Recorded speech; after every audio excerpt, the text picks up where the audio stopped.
ClancyPasta presents The Adults All Make Sure We're Asleep When Curfew Arrives. I Finally Found Out Why. Written by headphoneslynx.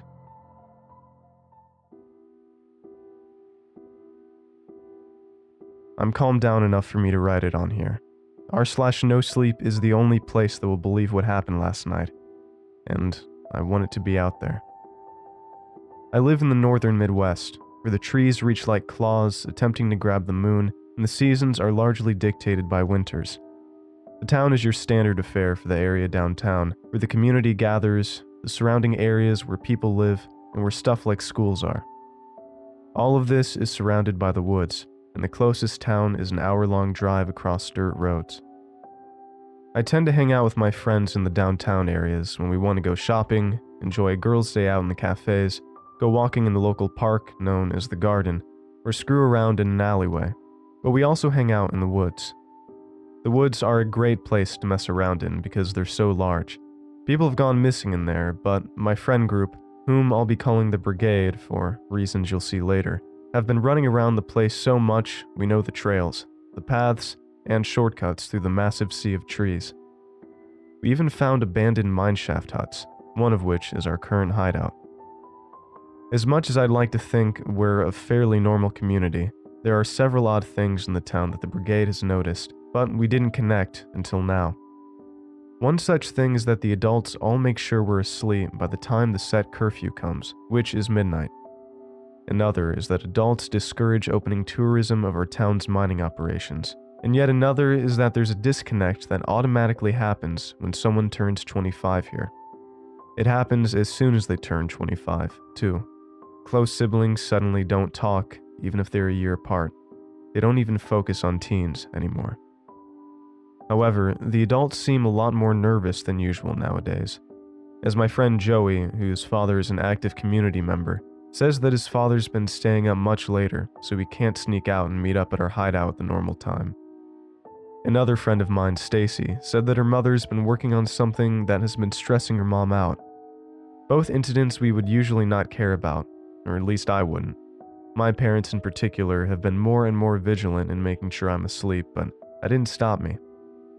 Development in this town hasn't happened in over a decade, but 2 days ago the local news mentioned that there was a new road being paved and a library being built. Besides, I'm a natural when it comes to stealth, so this didn't concern me at all. Last night, however, the Brigade finally discovered why this was happening.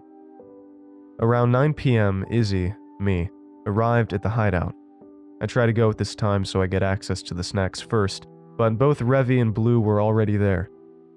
Blue mentions that he has something to say, and we begin to wait for the others.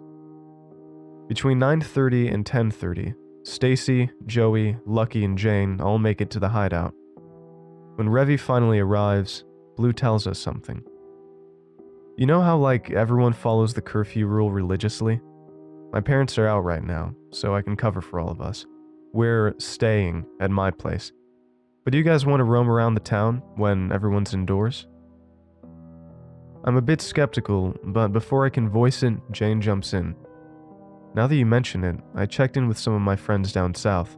Apparently their parents and the police force don't give a shit about the government-mandated curfew. My concerns must have been visible on my face, because Joey spoke up. Izzy, as much as you're worried, you have to admit, something weird's going on. You've noticed too, right? How our parents are working on something big? I sigh and nod in agreement. Yeah, but honestly, we're probably overthinking this. I'm just worried. You don't need to, said Lucky. We'll be smart about this, okay? Revy quickly pipes up before I can voice my last objection. I'm not on board with this unless we actually plan this, Blue. He gave a quick glare at Blue as Blue laughed awkwardly. I, deciding what could honestly go wrong, finally gave in. We began to outline our plan. It was almost curfew when we finalized our plan. Our overall goal is to stick together, but to try and investigate as much as possible. Stay out of the sight of windows, try to at least stay with one other person, and make sure to notify the others if one of us is spooked or spotted. Check out the new construction zones first, then move on to downtown. We then started packing up. When midnight hit, something weird started happening. It felt like the woods were speaking. As weird as it sounds, it was like an instinct, but this was definitely not a normal instinct. Rather, something brought on by something else. It was like my brain reaffirming a fact, but the fact was that if I left the woods, I would die. Like leaving the woods is the worst thing that I could ever do right now. "Hey guys," I said, catching both Stacy and Revy's attention. The others were busy doing last check stuff, like enough batteries for the flashlights. "Do you guys feel weird? Like, not lack of sleep weird, but more like I'm going to die if I leave?" Both Revy and Stacy looked at each other, then at me as Revy spoke.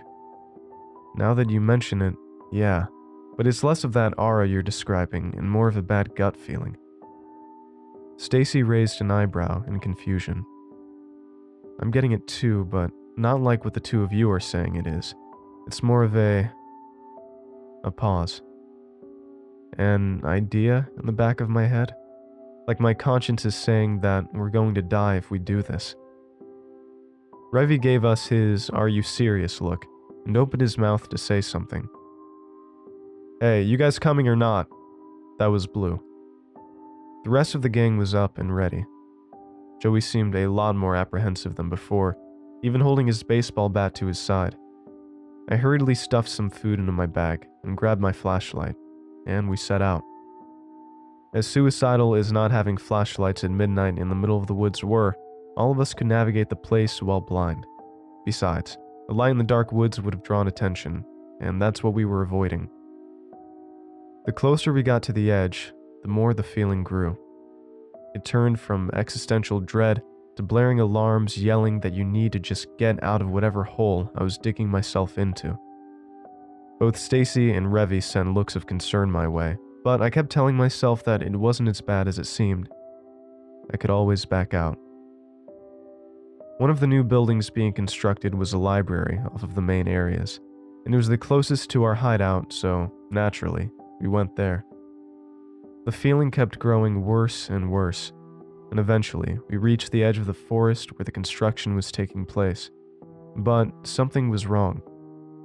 It was near 1 and there was construction still active. At 1 a.m. The feeling had exploded into screaming in my head. Screaming to get out, hide, hide, hide. There's danger. Go run, please hide. And that was definitely noticeable. I almost screamed when Joey put his hand on my shoulder. "You've been spooked since we left the hideout. Are you sure you can do this? It's okay to ask for help," he said. I shook my head no. The instinct wouldn't stop, and it was beginning to feel like a stomachache at this point. I think Joey or somebody else must have noticed me and called the others over, as everyone came over. Jane opened her mouth to say something, but Stacy cut her off. Izzy's been getting a really bad feeling that she described as, "if I go, I'll die," and I've kind of been getting that.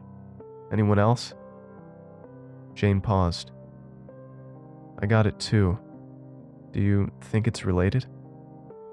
Before anyone could throw out theories, Blue stepped in. "Oi, Izzy, are you actually okay?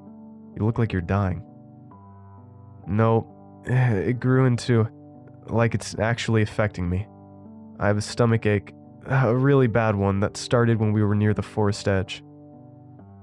I snapped, but to be fair, it was feeling like I had swallowed a jar of bees. "Right. Shit. How about you stay in the woods and use our phones to tell us what's going on," Lou said. "Hey, wait. We're not supposed to split, right? We're literally splitting here," replied Jane. "And honestly, I'm beginning to worry. People should not be building shit at like 1 a.m. Lucky suddenly looked up. Her small frame managed to drag the hulking figure that was the 6-foot-tall Joey to the ground and the rest of us down with him. "Lucky, what the fuck?" "Shh." A light passed over the bushes we were hiding behind. We all stilled as the light hovered in over the general area. I thought we had been spotted, but a fox suddenly jumped out in front of us before moving away. The light quickly dimmed. Revy shook a little and poked his head out of the bushes. "Guys," a lower whisper than before. "Look at this." We all looked. I wish we hadn't. A lot of people were at the construction site, almost everybody above the age of 25. They were all moving around robotically, like those assembly robots in factories. All of them were wearing masks that had ropes or cables attached to the masks and led somewhere. Spotlights controlled by the masked people moved across the roadway and across the forest. The masks were a pearl white with marks that looked like it could split in several different locations, like the Demogorgon from Stranger Things. One of the masks slipped off, revealing a blank stare, but the cables came alive and dove into the poor person's mouth. From our vantage point, the cables were twisting around the man before almost puppeteering him, as cables shot from the wrist and other joints, effectively rendering him to the mercy of whatever that was. The cables were definitely sentient, as they moved like snakes, overseeing the masked people. The masked people were moving things around, bringing something to a large, massive hole. The so-called library was just walls surrounding a sea of those ropes, and the hole. They seemed to be building what looked to be a crane, but the crane held a massive rod, the kind that they dive into the earth to drill for stuff. We just stared at the visual in front of us. Blue started backing off, a silent agreement to pull back a bit, just enough so we would be out of harm's way, but not so far that we lose sight of the zone. Blue then finally spoke up, keeping the low tones. "We need to know what's going on. Izzy, you and Joey stay near here. Use our phones, tell us what's happening at this site. We're splitting into smaller groups. I'll take Lucky, and we're going to downtown. Jane, Stacy, Revy, go to the other sites near the woods and see if the same thing is happening. When you're done with that, go to the suburb sites. Try and get back to the hideout before 4 a.m. so we can all get back into our houses," Blue said, a grim look on his face. Revy then spoke up. "I understand our part, but why downtown?" he asked. "Downtown is where everybody goes. I'm betting something connected to this is there. Don't get caught no matter what you do." Revy didn't seem to want to question that, and we all split into our groups. Soon, it was just Joey and I. Ever since we had seen what was happening, the pain lessened a considerable amount. The feeling was still there though, and at this point I would rather brave the forest at night than whatever was happening here. "Hey, I'm going up," I whispered. Joey looked confused, but I pointed to a tree that was probably climbable from what little light we had. He nodded, confirming that he understood as I began making my way up the tree. When I made my way high enough where I was still safe but had better visuals, I finally had the first good idea of the night. I pulled out my phone camera and began snapping away. A text notification suddenly came on screen. 1:35 a.m. Joey. "Hey Izzy, I'm headed to the other side near the woods. Gonna try to see if I can see better." 1:36 a.m. Izzy. "By the way, take photos. We might need it." 1:36 a.m. Lucky. "That's a good idea. Everyone take some." 1:36 a.m. Jane. "Understood." I stayed there for a while, snapping photos of the site. Some more masks fell off of people's faces, and they would always be consumed by the cables. Watching those cables consume someone was terrifying. Every time I saw it happening, I looked away. It felt like I was watching an animal being torn apart, forced into a pose that it couldn't do. The cables were treating people like puppets. Every so often, I would either text a "not found" to Joey, or he would text something similar. After some time, I got another message in the group.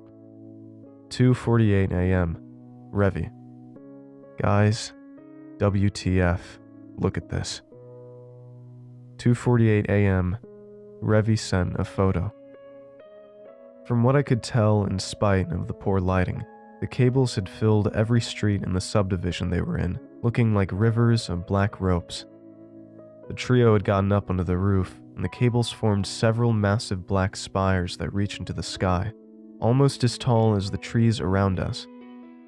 Several masked people were in the streets, carrying something to and fro. 2:49 a.m., Joey. What the fuck, Revy? Are you all okay? 2:49 a.m., Revy. Yeah, but neither Blue's group or yours have anything new. Also, tip for you, Blue. When you see this, none of them have looked up yet. 2:50 a.m., Joey. Have you visited the other sites? 2:50 a.m., Revy. Yeah, they were the exact same as the one you two are at now. Eventually, I think it was around 3 a.m., I noticed something in the forest. An area was glowing softly. I had retired the photos and was watching for any change.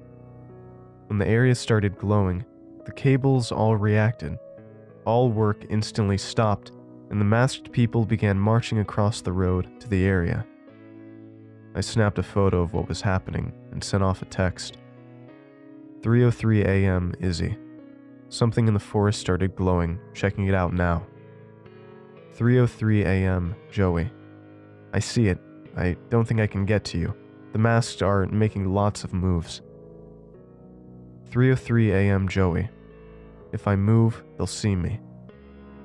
3:03 a.m. Blue. Stay safe then. Be alert. 3:04 a.m. Revy. Blue, my man, where have you been? We were worried. 3:04 a.m. Blue. Sorry, both of us were focused on sneaking around. At that point, I had stopped paying attention. I looked out to the glow, slid down the tree, and began making my way over. The closer I got, the weirder I felt. The oppressive feeling of, don't leave, it's dangerous, hide here, I'll keep you safe, was changing into a feeling of, I want to show you something. Come here, we'll help you. Please listen. Foxfire. Unnatural amounts of it were glowing all around me. Little bits of light would come near me. I finally found what I was looking for. The glow was coming from a spring, as the water there glowed and shimmered with light similar to bioluminescent light. There was something watching me, though. Living in such a rural area will give you a very good sense of if something's not right in your environment.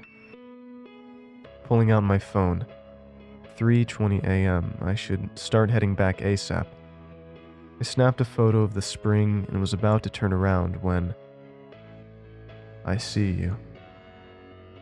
What the fuck?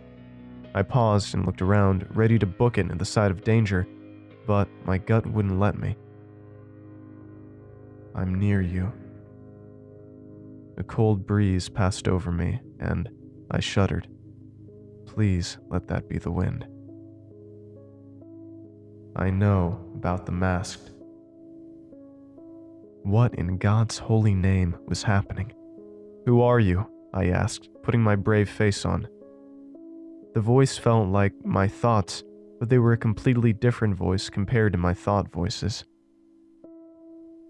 They hunt beings like me. Don't let them. Keep us alive. All right, I said. I had no idea what I had just agreed to, but at this point, I just wanted to run. They come. Hide. My body moved before I could tell it to. I could almost swear I was forcefully dragged and shoved into a tree. The glowing shut off. For a few minutes, everything went still and silent. Now, for you guys who don't live near forests, let me tell you something. Forests are not quiet. If the forest is quiet, then something is very, very wrong. Case in point, a masked person came into the spring. They looked around before the mask flipped open and literally ripped apart the face, revealing a mass of cables looking like the poor person had tentacles for a face. The cables, which were an odd shade of silver, began snaking around the spring as the person kneeled down and went on all fours. As soon as they did that, more cables exploded out of his back, blood dripping all the way. They moved like a wave, shimmying up trees, moving fluidly like an ocean of silver death.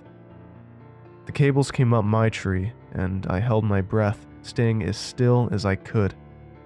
They moved around, obviously looking for something. But what? After what seemed like forever, the cables retreated.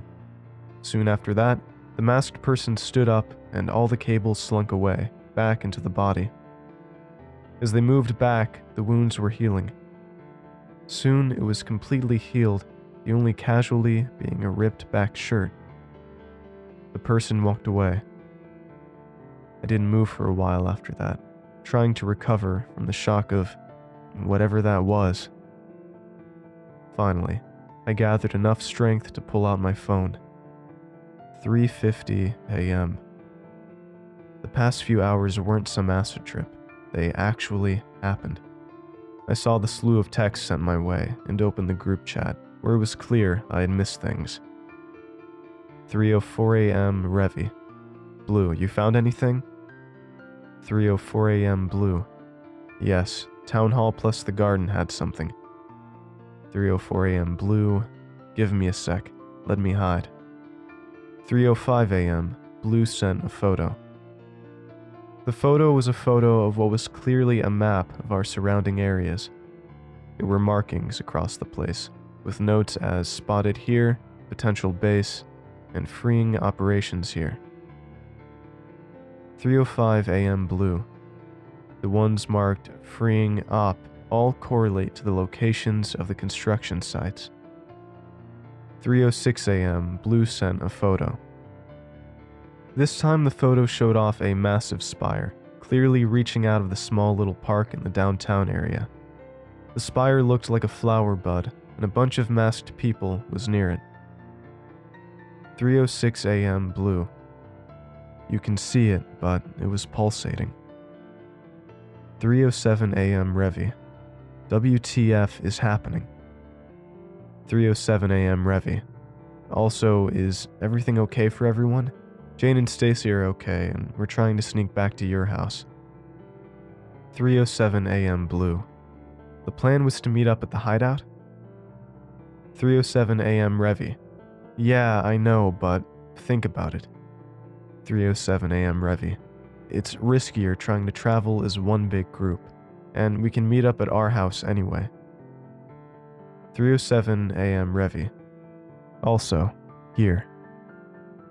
3:07 a.m. Revy sent a photo. The photo showed the massive pillars and the sheer scale of the takeover. Every street was covered in the cables, and the pillars were all glowing with a strange light. The pillars were all slightly curved towards what I assumed was the bud in Blue's second photo. 3:08 a.m. Revy. Stacy said she knows the symbols. 3:08 a.m. Revy. Apparently it was a part of her mom's project. 3:09 a.m. Revy. Blue? 3:09 a.m. Blue. We're making our way back to my house. 3:09 a.m. Blue. Almost got caught. Turns out they've got spotlights downtown. 3:09 a.m. Blue. Also, I'm fairly sure I know what those ads were for. A lot of the stuff here resembles what the ads show. The weird teardrop shape Izzy mentioned them looking like looks a lot like the bud. And the light behind said shape looks a lot like the spotlights. 3:23 a.m. Joey. Izzy hasn't returned. I'm worried. 3:23 a.m. Joey. And the glowing stopped. I'm headed to Blue's place. 3:23 a.m. Blue. We're okay. Saw a lot. We're back. 3:24 a.m. Blue. Stay safe. After those more important ones, the rest of the notifications had come from Revy, Blue, and Joey checking in with each other. I needed to start moving if I was going to get back, so I began the long walk to Blue's house. This time there were no weird feelings, just a tired teenage girl trekking through the woods. Finally, that hellfest was over. My phone said it was 4:49 a.m. when I finally managed to make it to Blue's house. I think whatever was watching me up there, as Blue lived in the forest, so it was a matter of a simple walk back and I didn't encounter any masked people. When I stepped into the house, I was greeted with what seemed to be most of the teenage population in our town. My group of friends, the high school football team, several others I knew and didn't know from school, and a variety of clubs. Blue was at the kitchen counter talking about the cables. When he saw me, he was visibly relaxed. "Izzy, we thought you were dead. You couldn't text us or something?" I nodded, the attention in the room all focused on me. "Sorry, but I really couldn't. I ran into some other things while I was out." And I told them about the spring, the voice, and the silver masked person. Blue nodded and spoke up. Turns out a lot of us teens knew about the ropes. We should really come up with a name for it. Anyway, when I got back, I accidentally sent the photos to the drama leader's group chat. A sheepish smile. The responses were, "You found out too?" Turns out a lot of the teenage population knew, and they made an unofficial club known as the Brigade, and we've been invited to join. I was so thankful I wasn't alone in all of this. Also, it turns out we're really important too, because of our knowledge of the forest. Wait, Stacy, you remember the miner cabins we found, right? Yeah, those. It's now the Brigade official base. We just need to clean them all out and help with coordinating paths and the like. Blue is now excited about this, as we now had hope in figuring out more about the cables, the masks, and the purpose of all of this. Somebody else came up. I recognized them as Irene, the art club director. She made a follow me gesture, letting her lead me to one of Blue's many spare bedrooms. "Right, I'll try to catch you up on what we know," she said. The cables seem to be able to possess people when they turn 25. The masks put said people under control. It takes a lot for the cables to possess someone, which is why they use the masks. The cables also are always on the lookout for foxfire. We saw them run towards a patch. They seem to be feeding the bud in the garden, although the drilling is recent. They can only possess people under the moonlight. That's all we know. Go get some sleep. With that high note, she left me in the room alone with my thoughts. Right now, it's 6 a.m. The brigade leaders had decided that we had all agreed to use Blue's house as a temporary base for them, and that the excuse was that they were helping with the drama club's latest production. As the brigade continues to investigate the cables and what they're planning, I hope we can find something. No one in my town knows my Reddit handle, which means I'm safe with uploading this. But if I stop updating, assume that I've been taken as well.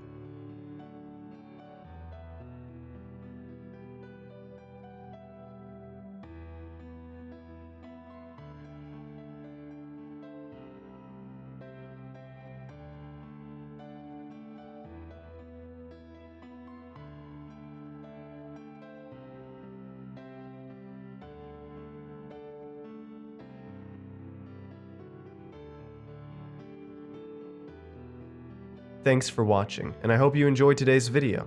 I want to give a huge thanks to all of my supporters over at Patreon and YouTube memberships. Your support makes these narrations possible, and I appreciate it a ton. If you'd like to join these lovely ghouls, you can head on over to my Patreon at patreon.com/ClancyPasta, or click the join button below to become a member. And if you'd like creepy cool shirts, make sure to head on over and check out my official merch store for some awesome tees, hoodies, stickers, and more. Alright. Thank you all for watching, and I hope you have a great night. Cheers.